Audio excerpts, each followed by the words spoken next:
आज के शो की जो थीम है वो हम फ्लेक्सी कैप को लेकर कर रहे हैं। बहुत सारे इंटरेस्टिंग फैक्ट्स भी निकल के आए हैं। काफ़ी लंबे समय बाद ऐसा हुआ कि इस समय जब बाज़ार 26,000 के ऊपर जा रहा हो और इतनी वॉलेटिलिटी के बीच हमने देखा कि बहुत सारे अभी फ्लेक्सी कैप फंड जो है वो अभी भी कैश अपना बचा के रख रहे हैं। अपनी अपनी स्ट्रेटजी है, लेकिन फ्लेक्सी कैप फंड अगर हम जियो ब्लैक रॉक की बात करें तो वो जो है ज़ीरो के आसपास है। जरा एक बार जरा डेटा लेकर के आ जाइए स्क्रीन पर। पराग पारिक का फ्लेक्सी कैप की बात करें तो 21%, HDFC फ्लेक्सी कैप में 10% का कैश है।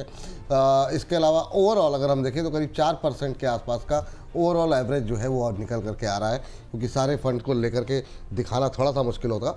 लेकिन अभी के लिए जियो ब्लैक रॉक ने जो अपनी फ्लेक्सी कैप फंड की जो स्कीम लॉन्च की है, उन्होंने सारे पैसे का शेयर खरीद लिए हैं और 0% अपने पास जो है कैश रखा है। सर, इस स्ट्रेटजी को कैसे देख रहे हैं? और वैसे भी ये फ्लेक्सी कैप को लेकर के आगे भी हम डिटेल में बातचीत करेंगे, लेकिन अभी ये स्ट्रेटजी कि बिल्कुल ज़ीरो कैश पे बैठना, आप कैसे देख रहे हैं इसे? मैं आपको बताना चाहूंगा, सबसे पहले इम्पोर्टेंट ये है ये जानना कि हर एक फंड हाउस की अपनी एक कैरेक्टरिस्टिक और अपनी ट्रेड्स होती है। और ऐसा नहीं है कि अगर कोई 21% के कैश के साथ बैठा है तो हम ये डिसाइड कर लें कि मार्केट एक बुलिश फेज में है या बियरिश फेज में है, क्योंकि कुछ फंड हाउसेस को देखा गया है कि उनकी जो कैश कॉम्पोजिशन की जो मात्रा होती है वो हर बार बहुत ज्यादा होती है।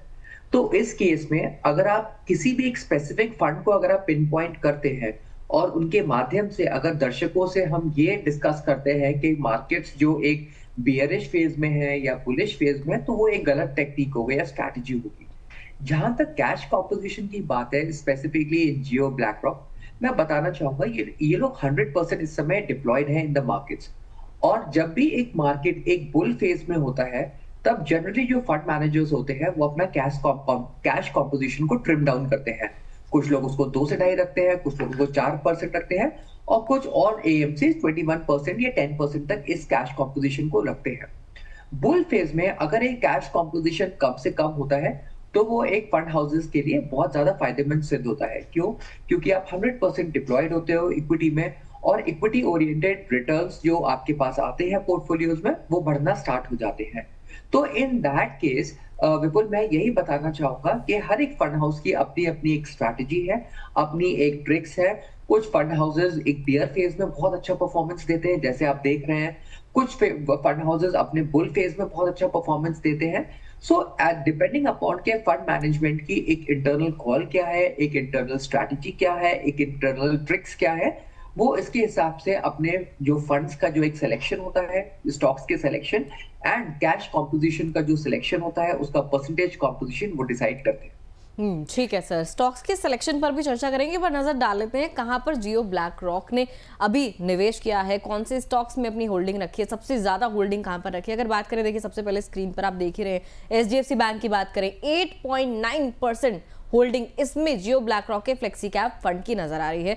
ICICI बैंक आता है उसके बाद दूसरे नंबर पर 5.4% होल्डिंग है।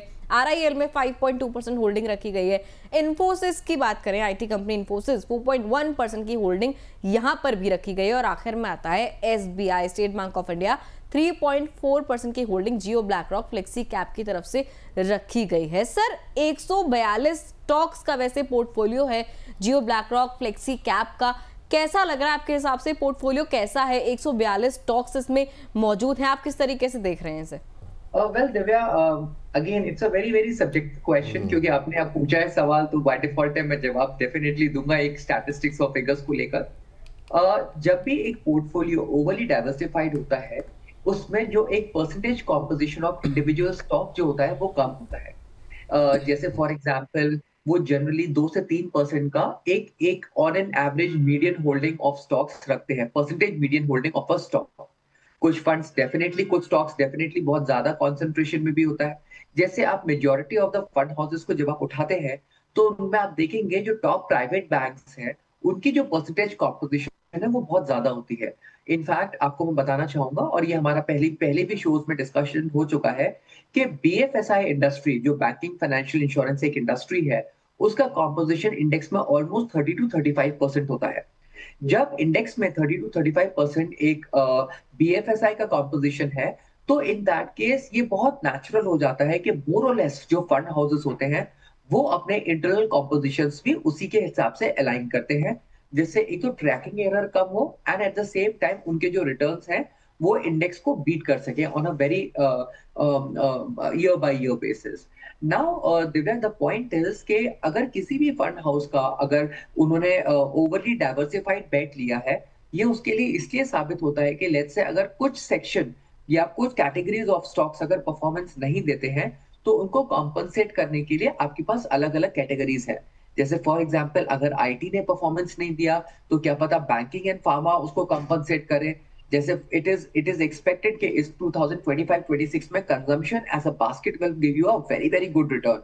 तो आपके पास डिफरेंट स्ट्रैटेजीज भी होती हैं, डिफरेंट सेक्टर्स भी होते हैं, और जैसे हम फ्लेक्सी कैप की बात करते हैं which is a sector agnostic and a category agnostic fund, जहां पे ऑलमोस्ट 65% से 70% जो है वो लार्ज कैप कॉम्पोजिशन होता है, ये इस फंड को और बहुत, ये इस इनफैक्ट कैटेगरी को और बहुत अट्रैक्टिव बना देता है। तो Divya, coming back to the point, जो भी फंड मैनेजर्स या फंड मैनेजमेंट टीम डिसाइड करती है कि किस कॉम्पोजिशन को या किस स्टॉक को बढ़ाना है, वो उसके अकॉर्डिंगली अपने एग्जीक्यूशंस करते हैं और उसके अकॉर्डिंगली एक पोर्टफोलियो का निर्माण होता है। जी, इस प्रश्न को थोड़ा घुमा के फिर एक बार फिर से इसी के इर्द गिर्द रखते हैं। जरा स्क्रीन पर ग्राफिक्स दिखा दीजिए। इसमें हालांकि जैसा आपने कहा बिल्कुल 20 से 30% के आसपास, तो यहाँ भी वही स्ट्रेटजी लग रही है। बैंकिंग पे काफ़ी जोर है। HDFC bank, ICICI bank, SBI जैसे शेयर दिग्गजों को शामिल किया गया है। RIL और इन्फोसिस एक थोड़ा सा सरप्राइज है कि 4% यहाँ पर, लेकिन ठीक है, कॉन्ट्रा कॉल यहाँ पर जिस तरीके से IT की पिटाई चल रही है। लेकिन सर अगर हम देखें ओवरऑल तो बड़ी संख्या में इस फ्लेक्सी कैप में जो निवेश किया गया है वो लार्ज कैप में किया गया है। एक बार ज़रा ग्राफिक्स लेकर के आते हैं कि जो हम स्क्रीन पर भी देख रहे हैं और यहाँ पर वो अगर हम देखें तो एलोकेशन भी ऐसा ही दिखा रहा है। लार्ज कैप फंड में जो है करीब 65%, मिड कैप में 21% और स्मॉल कैप में 14% के आसपास का एलोकेशन जो है फ्लेक्सी कैप का रखा गया है।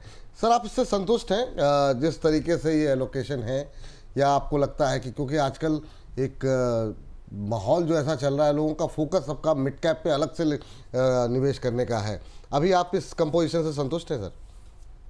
वेल बिल्कुल, मेरी संतुष्टि जो है वो डिसाइड इस चीज पे करती है कि फॉर एग्जांपल अगर कोई भी एक सेक्टर अगर ओवरली एक्सपोज्ड है तो क्या एक पोर्टफोलियो में एक एडिशनल रिस्क तो इन्वॉल्व नहीं होता है, या कोई भी फंड मैनेजर अगर एक कॉन्सेंट्रेटेड बेट लेता है ऑफ 20-25 स्टॉक्स, तो उससे मैं काफी असंतुष्ट होता हूँ क्योंकि उसमें कॉन्सेंट्रेशन का रिस्क बहुत ज्यादा बढ़ जाता है। तो जिस तरीके से पोर्टफोलियो का कॉम्पोजिशन है और जिस तरीके से डिफरेंट डिफरेंट कैटेगरीज का कॉम्पोजिशन है, जैसे large cap, mid cap and small cap, industry specifics के हिसाब से ये देखा गया है कि फ्लेक्सी कैप का मोर और लेस हर एक फंड हाउस के पास जो एक कॉम्पोजिशन होता है वो इसके इर्द गिर्द ही घूमता है। So in that case I mean जिस तरीके से इस फ्लेक्सी कैप ने अपना एक निर्माण किया है, जहां 65% का लार्ज कैप रखा है, 21% का मिड कैप रखा है एंड 14% का स्मॉल कैप रखा है, so I truly think that it is a true to level portfolio, and I truly find that this is a very good, very stable